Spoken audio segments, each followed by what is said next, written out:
What is your one story sentence of CryptoPunks? Two nerds. There's got to be two nerds. That's how it starts. Two nerds make new website, try to get people to go to a website and accidentally become artists. Yeah, something like that. Yeah. Hi, Matt Hall, Larva Labs. And John Watkinson, Larva Labs. Well, we met at University of Toronto in computer science, and I was a really bad student, and John was a good student, and but we ended up like sort of knowing about each other, but then sort of meeting closer to the end of the 4 years there. Worked on a project together and kind of had a good time doing it. Not sure we did a great job on the project, but it was fun.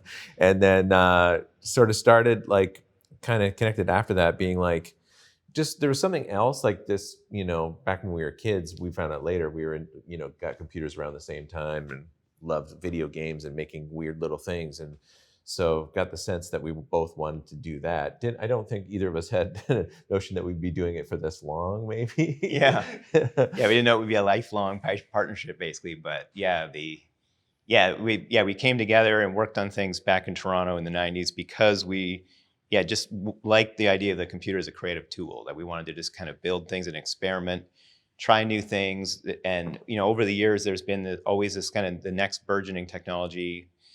And it was always just fun to just try to build a product around that or do something with it.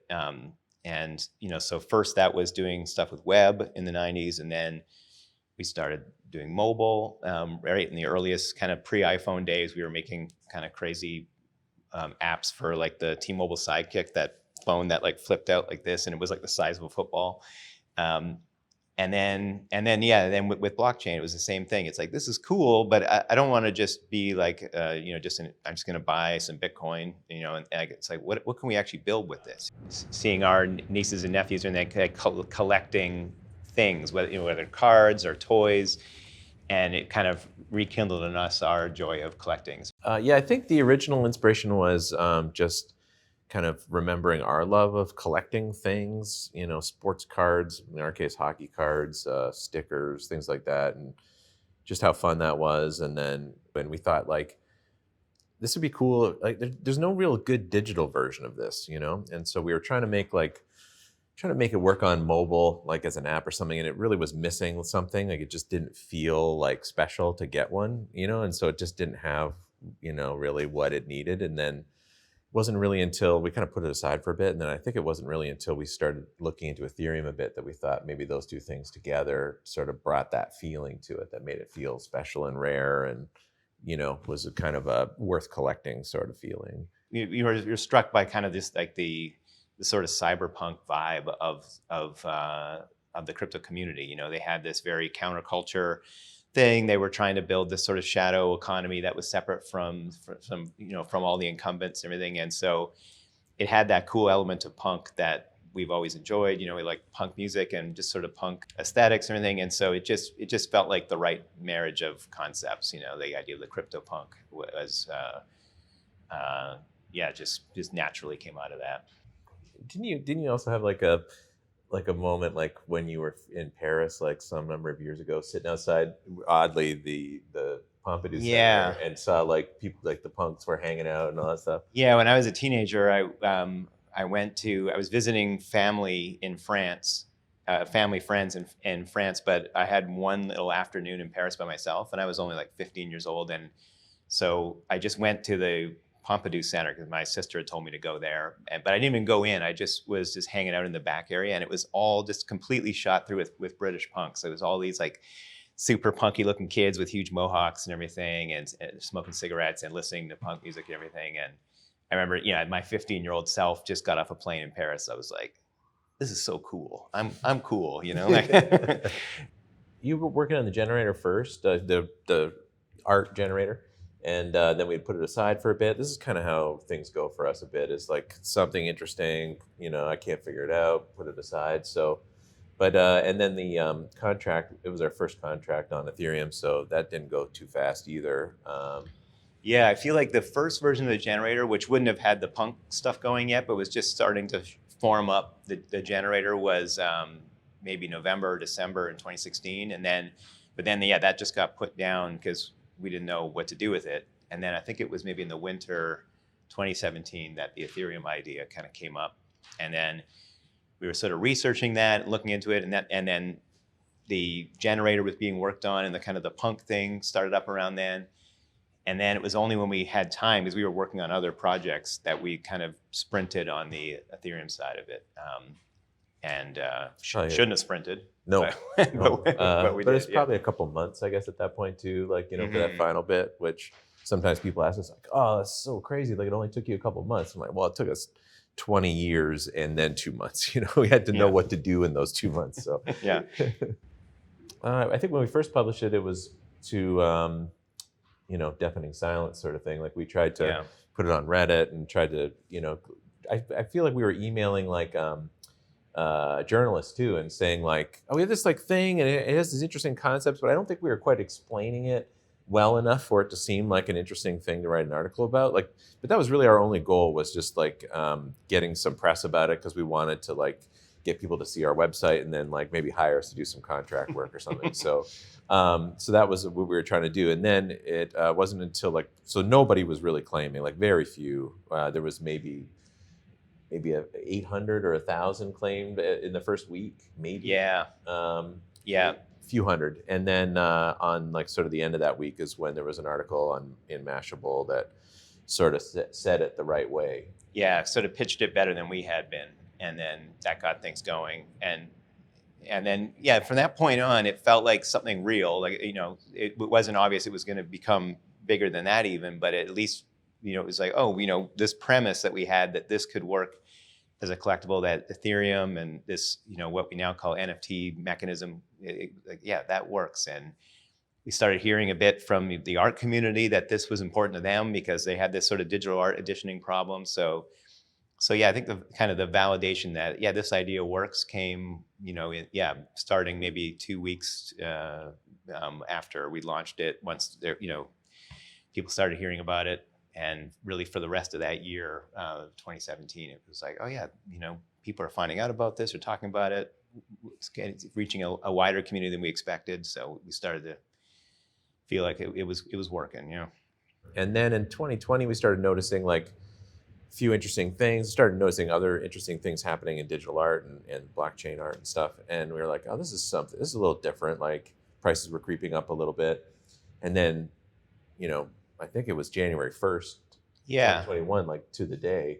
Yeah, because I remember even right up till the end of 2020, it was just like, oh, this is cool. There's like a little more interest now. That's just really all it felt like. And then it just somehow January 1st, it just went, that was when it was, it just went nuts on that one day. Then we were sort of asking ourselves, like, wait, what's happening here? Yeah. And even then, you know, we were kind of on this long-term contract for our sort of day-to-day job, and it was just getting a little distracting, you know, like you'd be on a call, but you'd also just sort of have the Discord open, you know, like, or like, you know, and just like, wait, what's going on over there, you know? And so, something crazy would happen every day, you know, like some big sale, or some person said that, or this person bought one and said this, and we'd be like, what, you know, it just kind of, you know, it's, just sort of happening.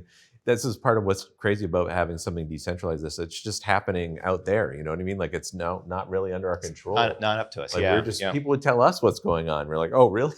Yeah. Yeah. Oh yeah, there they are. See, two pink hair. Yeah, they're right in the middle. Yeah, I just had to claim those right in the early days. CryptoPunks started to become a brand, effectively, you know, and so there was the core technical thing going on, and that was sort of fine.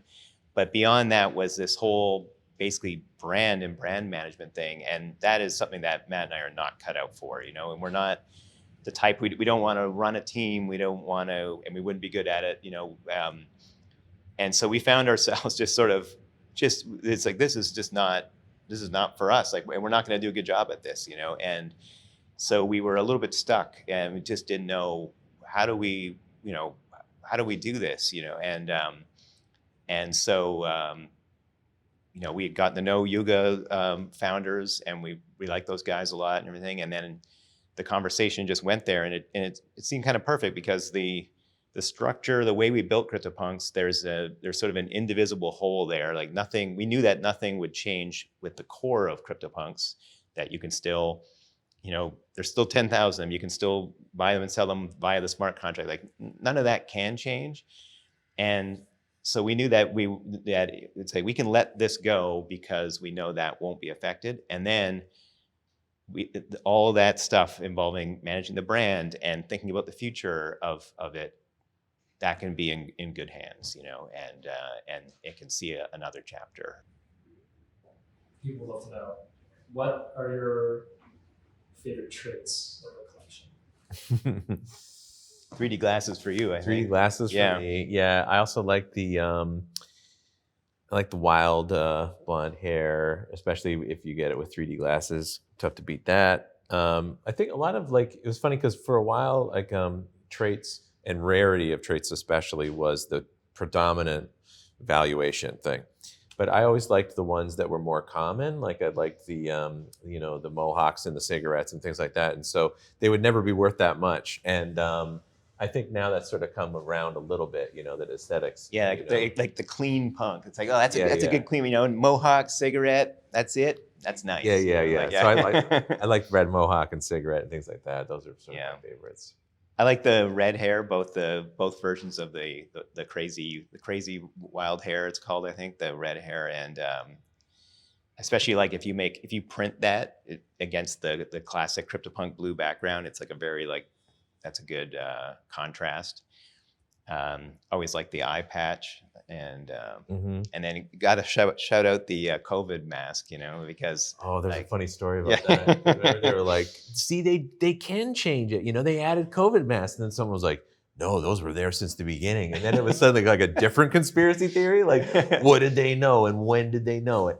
The reason the mask is in there is when looking at it's like, okay, it's punk now. We're focused on different kind of punk traits and I wanted to include some element of Japanese street kind of punk street culture in there. And I was looking at all these photos of that, and a whole bunch of them wore masks. And I'm like, that's kind of cool. They're wearing that. You would never see that in any British punk. It's they're wearing masks. So anyway, that's the mask. It's the mask got in because of Japanese sort of streetwear culture.